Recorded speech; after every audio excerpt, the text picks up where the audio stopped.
Good morning, sisters. As we step into a new year together, we begin with a powerful and necessary foundation, wisdom. Not worldly wisdom, not cultural advice, but wisdom that comes from God.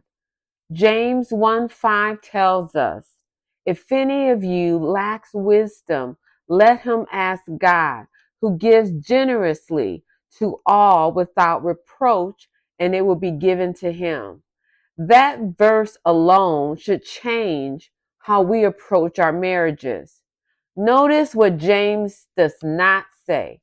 He doesn't say, if you lack patience, fix your husband. He doesn't say, if you lack peace, control the situation. He says, if you lack wisdom, ask God. Wisdom is not the same as knowledge. Wisdom is the ability to see life, marriage, and people through God's eyes, and then respond in ways that reflect Christ. In marriage, wisdom teaches us when to speak and when to be silent.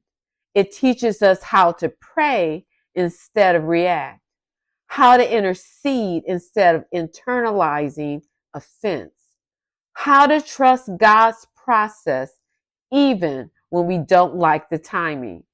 When we ask God for wisdom, He doesn't just help us deal with our husbands, He draws us closer to Himself.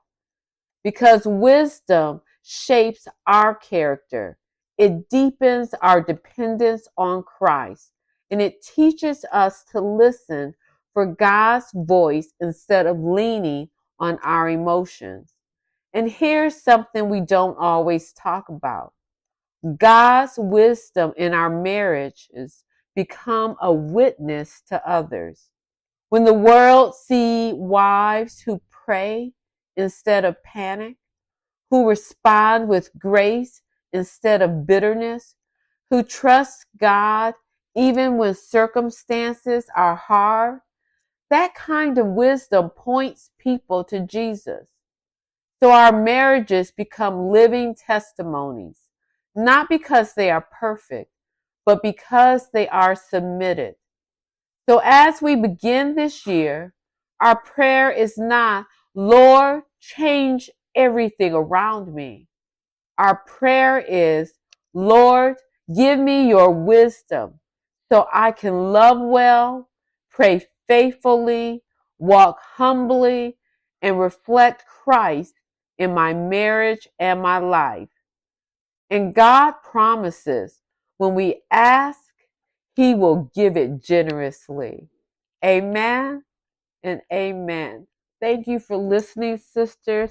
I love you and God bless you as we begin this year together, strong, praying. Amen.